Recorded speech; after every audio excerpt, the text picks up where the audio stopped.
Finland শহরে।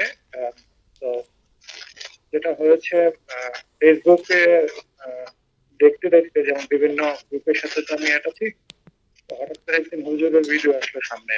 তো দেখে বেশ অনেক কয়েকটা ভিডিও আমি চেক করে দেখলাম যে না সুন্দর। এই হুজুর তার নির্দিষ্ট আল্লাহ তালার প্রদত্ত জ্ঞান এবং বিভিন্ন পদ্ধতির মাধ্যমে মানুষের সেবা করছে, চিকিৎসা করছে। তো আসলে বাংলাদেশে যেটা হয় যে প্রত্যেকেই কোনো না কোনো সমস্যার মধ্যে আমরা জড়িত থাকি। দেখা যায় এই সমস্যাটার জন্য অনেক ভুল জায়গায় চলে যাচ্ছি। হয়তো বা এমন কোনো জায়গায় চলে যাচ্ছে যিনি অনেক খারাপ কাজ করে আরো অসুস্থ রোগীকে আরো খারাপ অবস্থায় নিয়ে যাচ্ছে। তো সেই ক্ষেত্রে ভিডিও গুলো দেখে আমার একটা জিনিস আগ্রহ লাগলো যে ঠিক আছে, এটা হতে পারে, এটা আমারও সমস্যা থাকতে পারে বা আমার পারিবারিক সমস্যাও থাকতে পারে। তো একটা জিনিস হচ্ছে, যদি আমি এই জিনিসটা হুজুর থেকে ভালোভাবে শিখতে পারি, তো অন্য কেউ না হোক আমার ঘরের চিকিৎসাটা অন্তত পক্ষে আমি নিজে করতে পারবো, এমনকি আমারও যদি হয় সেটাও আমি করতে পারবো। তো আলহামদুলিল্লাহ এই সুযোগটা আর আমি মিস করতে চাইনি। মূলত আসলে এই কারণে শুরুতেই আমি এদিক ওদিক না ভেবে হুজুরকে ডিরেক্টলি ভর্তির জন্য বলি।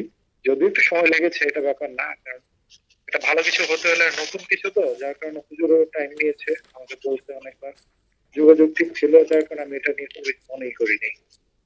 তো ইনশাল্লাহ আশা করছি যে হুজুর ভালো কিছুই শেখাবেন আমাদেরকে এখান থেকে। এই তো ইনশাল্লাহ। আর আপনাদেরকে দেখে ভালো লাগতেছে, ইনশাল্লাহ আমরাও শিখবো সবাই একসাথে।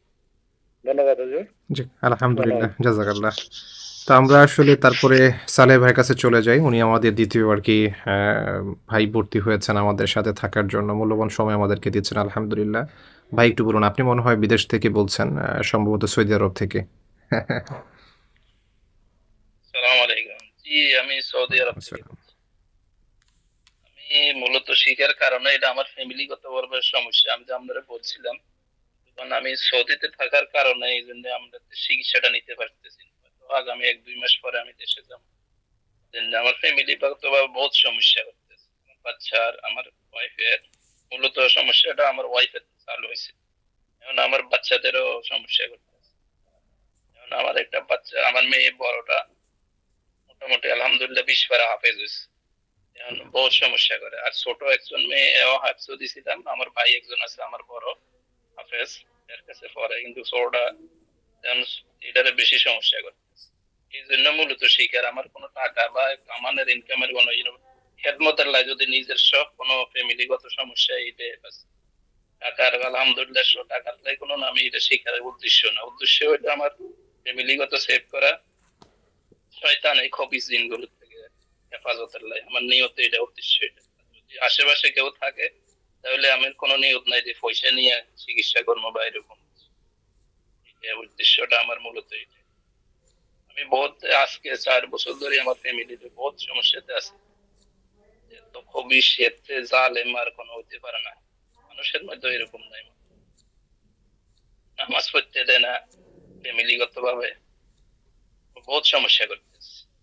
এই জন্য আমার উদ্দেশ্য, আমি ভিডিও ইউটিউবে ফেসবুকে দেখতে পাই না কোনো এরকম আপনার ভিডিও দিয়ে আমার ভালো লাগলো। আর আপনার এই যে শুনে শুনে আমি কিছু আমল করতে আছি আর যার ফুক করতে আছি, আমি দেখতে আছি যে ওই আয়াত্রী করে যার ফুক দিলে আর টিকতে পারে না, হয় বেহোশ করে যায় গিয়া, না হইলে ঘুমাই যায়। এই অবস্থা আমার বাচ্চাদের ওইগুলা পরে আমি তার ফুক করতে আছি এন থেকে ভিডিও কলে, হয়তো ভিডিও কলে দিছি ফোনটা কাটি দেয়, আমার সহ্য হয় না। এই অবস্থা। ভিডিও দেখে আমার ভালো লাগলো, এই জন্য আমি আমি শিখি নাই, নিজের ফ্যামিলিগত কাজে লাগবে। তারপরে আপনার ওই আয়াতগুলি পরে পরে আমি যার ফুক করি যে প্রায় 2 মিনিট করলে আর সহ্য করতে পারে না, ওই বেহুশ করে দিতে গিয়া, তাহলে ঘুমাই যায়। এই অবস্থা, ফোন কাটি দেয়। ভিডিও গুলো ওই আয়াতটি দিয়ে আমি তার ফুক করতে আছি। যাক, এই আলহামদুলিল্লাহ। এই উদ্দেশ্য মূলত।